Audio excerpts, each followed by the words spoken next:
ماہ شعبان کی 15ویں شب کی فضیلت۔ ارشاد فرمایا یا رسول اللہ صلی اللہ علیہ وآلہ وسلم نے کہ اے عائشہ رضی اللہ عنہا تم جانتی ہو اس رات میں کیا ہوتا ہے؟ عرض کی یا رسول اللہ بتلائیے اس میں کیا ہوتا ہے؟ آپ صلی اللہ علیہ وآلہ وسلم نے فرمایا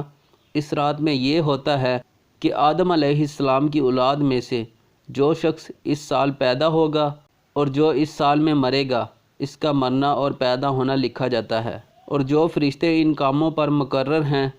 ان کو اطلاع دی جاتی ہے، اور جتنا جتنا رزق مخلوق کو اس برس ملے گا سب لکھا جاتا ہے۔ اور اس 15ویں رات اللہ تعالیٰ سورج ڈوبتے ہی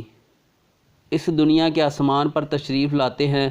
اور ارشاد فرماتے ہیں کہ کوئی نیک بندہ ایسا ہے جو ہم سے بخشش مانگے تو ہم اس کو بخش دیں، کوئی رزق مانگے تو ہم اس کو رزق دیں، کوئی مصیبت کا مارا دعا کرے تو اس کی مصیبت دور کریں۔ اسی طرح صبح ہونے تک ارشاد فرماتے ہیں بس بندوں کو چاہیے اس رات میں خوب عبادت کریں اور اپنے گناہوں کی معافی مانگے اور 15ویں تاریخ کو روزہ رکھیں، اور اللہ تعالیٰ اس رات میں اپنی مہربانی سے بے شمار بندوں کو بخشتا ہے، مگر کافر مشرک کینہ رکھنے والوں کو اور قاتل کو نہیں بخشتا۔ اللہ اللہ اللہ اللہ اللہ